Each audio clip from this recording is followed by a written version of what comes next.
محمد علی۔ قدرت نے علی بھائی کو جہاں ہر طرح کی نعمتوں سے نوازا تھا، وہاں ایک بہت بڑی دولت سے محروم بھی رکھا تھا، اور یہ دولت تھی اولاد۔ وہ بے اولاد تھے، جس کا انہیں بڑا دکھ تھا۔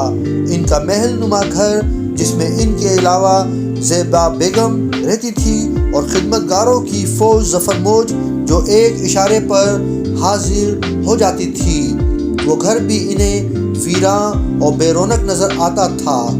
ایک دن وہ انہی افسردہ خیالات میں اداس بیٹھے تھے کہ زیبا بیگم نے ان کے پاس آ کر پیار بھرے لہجے میں کہا، کیا بات ہے، یہ چاند سا چہرہ گنایا کہنایا سا کیوں نظر آ رہا ہے؟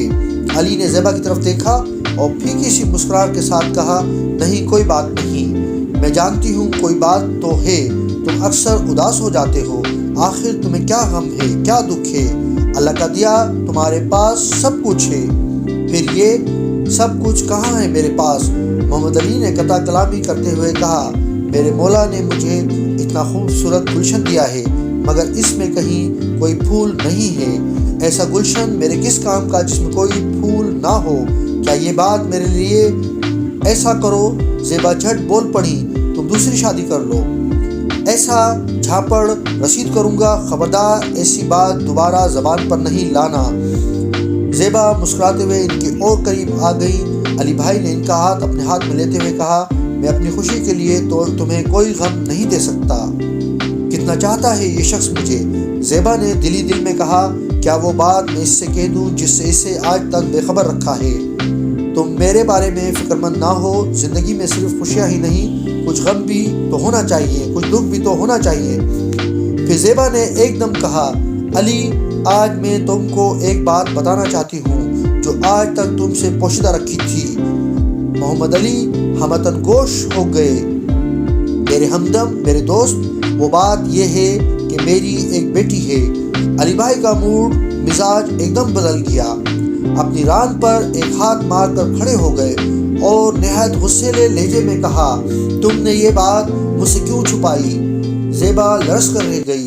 یا اللہ خیر، انہوں نے دل ہی دل میں کہا، اب یہ شخص جانے کیا طوفان کھڑا کرے۔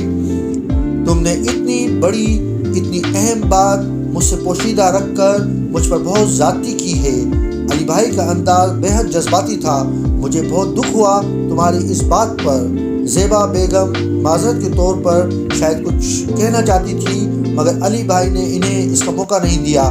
تم کسی معافی تلافی کے قابل نہیں ہو، تم نے مجھے ہی دکھ نہیں دیا، اپنے آپ کو بھی ایک اذیت میں مبتلا رکھا، اور سب سے زیادہ افسوسناک بات یہ کہ اس بچی کو، اس معصوم بچی کو ماں باپ کے سائے سے، شفقت سے، محبت سے محروم رکھا۔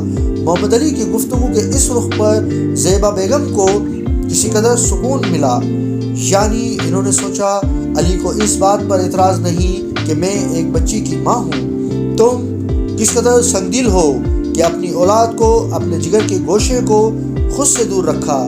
مجھے تو اس بچی کے حال پر رحم آ رہا ہے جو ماں باپ کے ہوتے ہوئے کسی لاوارث بچی کی طرح کسی کے گھر میں پرورش پا رہی ہے۔ مجھے معاف کر دو علی، تمہارا جرم بہت سنگین ہے، تمہیں اسی صورت میں معاف کیا جا سکتا ہے جتنی جلدی ممکن ہو سکے اس بچی کو یہاں لاؤ۔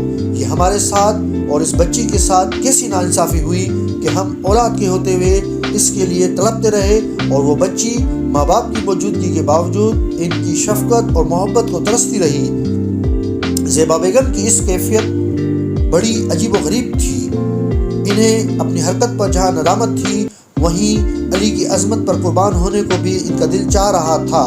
علی کو انڈر ایسٹیمیٹ کرنے پر شرمندہ بھی تھی، اور اس بات کو بھی بے انتہا خوشی تھی کہ علی نے ان کی اولاد کو اپنی اولاد سمجھ کر قبول کر لیا ہے۔ بچی پہنچی تو اس کی ماں سے زیادہ اس کے باپ علی کو خوشی ہوئی۔ علی نے اسے بہت پیار کیا، اسے اپنے سینے سے لگا کر اولاد کی محرومی کا احساس دور کیا، پھر اسے مخاطب کر کے کہا، بیٹی سمینہ، ہم دونوں آپ سے بہت شرمندہ ہیں کہ آپ کو اتنے دنوں تک اپنے سے دور رکھا۔ کیا کریں، ہماری کچھ مجبوریاں تھیں، اب آپ یہیں رہیں گی، ہماری آنکھوں کا نور بن کر، ہمارے دل کا سرور بن کر، اور اس گھر کی رونق بن کر۔